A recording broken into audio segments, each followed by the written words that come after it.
आप लोग हमसे ज़्यादा सम्मानित हैं और मेरे दिल में आप लोगों के प्रति जो है वो बहुत ज़्यादा सम्मान है। मैं अपनी बात आपके घर से शुरू करना चाहता हूँ। इसके पहले मैं अपनी एक बात और कहना चाहता हूँ कि आज के 30-35 साल पहले से जो लोग मुझे जानते हैं, आज वो लोग हरिहरपुर में आए हैं। बहुत पहले मैं रात में हरिहरपुर में थी, मैंने एक मीटिंग किया था, मुझे है ना। मैं बहुत पहले यहाँ चंदोक में भी एक मीटिंग लिया था। तो आप मुझको जैसे गांव में लथेर नहीं कहते, तो आप अगर मुझे लथेर भी कह देंगे तो मुझे बुरा नहीं लगेगा, क्योंकि जब मैं यहाँ आया था तो मैंने अपने ठेले चलाने वाले भाइयों से कहा था कि मैं आप लोगों से कुछ बात करना चाहता हूँ। तो उन लोगों ने कहा कि साहब अगर हम ठेला छोड़ देंगे तो खाएंगे क्या। तो हमने कहा कि देखिए आपके पास टाइम नहीं है, मैं तो इंजीनियर हूँ, मुझे तो तनख्वाह मिलती है, मेरे पास बहुत टाइम है, मैं वही बैठ जाता हूँ, जब ठेला छोड़ना तो आना, फिर आधे घंटे की बात होगी। मैंने सबका इंतजार किया और मैंने उन लोगों से बात की। हरिहरपुर पहुंचे, हरिहरपुर में 7-8 बज गया था और मुझे खुद नहीं मालूम था कि मैं अपनी रिश्तेदारी में बैठा हूँ। हरिहरपुर के लोगों का बेहद शुक्रगुजार। उन लोगों ने इतना मान सम्मान दिया इतना शायद किसी को मिलता। दाल चावल रोटी सब्जी भी खाना भी खाए और खटिया रखी गई, सबसे बेहतरीन बात। मिर्जापुर में एक बैठक रखी गई थी और उसमें हमको, मैं नहीं जानता, देखिए ये उन लोगों का प्यार है, मैं चीफ गेस्ट उस लायक नहीं, मैं सही बताऊं। और न तो मुझे यह काफी ईगो है कि कोई मुझे चीफ गेस्ट होस्ट बनावे। मुझे तो खाली इतना ही समय चाहिए कि आप खाली मेरी बात सुन लीजिए, आपका वही मुझ पर बड़ा ही एहसान है। मेरी उम्र उस समय मुश्किल से 30-31 साल थी। एक जीन्स की पैंट और एक सफेद रंग का हाफ शर्ट और एक तौलिया मेरे पास। उस जमाने में मैं यकीन मानिए कि मेरे पास बहुत सारे कपड़े भी नहीं हुआ करते थे। रात को 8-8:30 बजे जब हम ट्रेन से उतरे हैं तो बहुत सारे लोग मुझको लेने आए थे। तो उसमें एक बीएसपी के बड़े अच्छे पदाधिकारी थे, उनको पता चला कि मैं आया हूँ, तो उन्होंने मेरा कोई इंतजाम रहने का होटल में किया था। तो मैंने कहा कि साहब मैं होटल में तो नहीं रुकता। तो मुझे आज भी याद है, कोई बड़े बाबू रामनाथ जी या क्या थे, किसी विभाग में थे, तो उनका बगीचा में घर था। तो मैंने कहा कि साहब अगर मेरा इंतजाम बगीचा में कर देते तो रात बड़े आराम से कट जाती, 2-4 लोग मेरे पास बैठते तो वहां भी कुछ अपनी बातें कर लेता। इसके बाद कहा कि मैं इस शर्त पे उस मीटिंग में गया था कि कोई भी व्यक्ति मुझे माला नहीं पहनाएगा, कोई भी व्यक्ति मुझे लेने के लिए गाड़ी घोड़ा से नहीं आएगा। अगर मेरा समाज पैदल चल करके वहां पहुंच रहा है तो मैं भी पैदल चल के ही पहुंचूंगा। वहां पे मैं शुक्रगुजार हूं कि लोगों ने मुझे 1.5 घंटा सुना। अपनी स्थिति मैं बता दूं कि मैं अपनी बिरादरी का सबसे ज्यादा हारा हुआ आदमी हूँ। हारा इसलिए कहता हूँ कि तमाम लड़कियों का जो छुट्टी ये वो ये सारे मुकदमे भी लड़ता हूँ, तो हाई कोर्ट तक भी जाता हूँ, उनको समझाता भी हूँ, तो हाथ जोड़ करके निवेदन भी करता हूँ। और ये सिर्फ इसलिए करता हूँ कि मेरे अंदर आज भी वो चाहत है कि हमारे समाज के लोग सुखी होवें, समृद्ध होवें, आगे बढ़े। मैं 35 साल पहले भी यही बात कहता था और 35 साल के बाद भी वहीं अड़ा हूँ। अब तो मेरी उम्र भी खत्म के आसपास है। अगर मैं कभी टिकट मांगने आऊं तो लिख लीजिए डायरी में कि मुझको जूते की माला पहना देना, पहली बात। अगर मैं कभी अपने किसी पर्सनल काम के लिए आपके पास अगर 2 रुपया भी मांगने आऊं तो उसके बदले में मुझको 2 जूते मारना, क्योंकि मैं इन सब चीजों से बहुत पहले भी दूर था और आज भी बहुत दूर था। कारण क्या है? क्यों? हमारे बिरादरी को, शेड्यूल्ड कास्ट के आदमी को अगर 2 लाख रुपया से ज्यादा अगर उनकी कमाई है तो वो अमीर हो जाते हैं। और सवर्ण समाज के लोग 8 लाख तक कमाते हैं तो वो गरीब रहते हैं। यह अध्यादेश आया और ये 117 ये बेगैरत, क्यों भाई संजय जी गलत है क्या? हाँ ठीक है ना। इससे हुआ क्या? हुआ ये कि आप हो गए अमीर, अब आप रिजर्वेशन की कैटेगरी में नहीं है।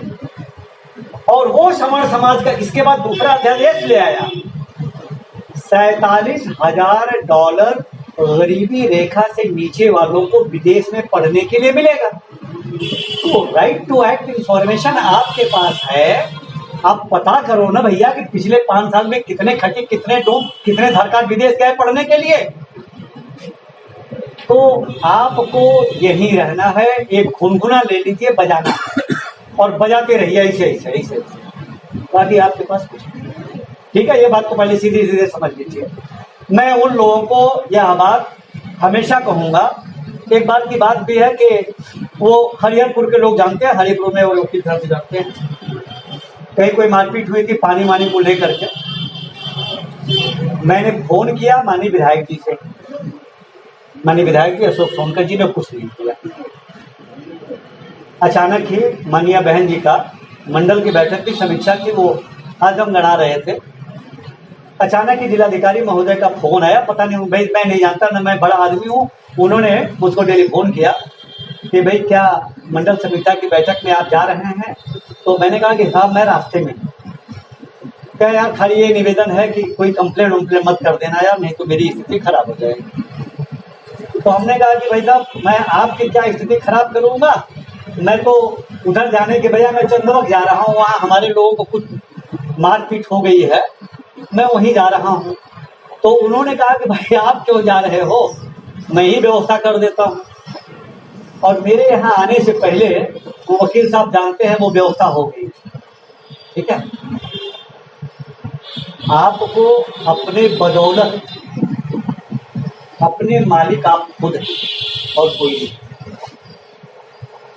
संगठन, मैं आपसे सिर्फ ये निवेदन करना चाहता हूं कि परिवार, जिस परिवार में संघ होता है वो परिवार बहुत आगे जाता है।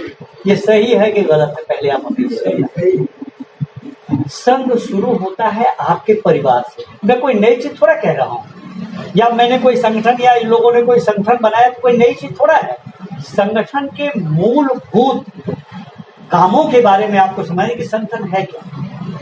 2 भाइयों में अगर नहीं पटी तो परिवार बिखर गया, 10 परिवारों में नहीं पटी तो समाज बिखर गया, 10 समाजों में अगर नहीं बिखरी तो पूरी जात बिखर गई।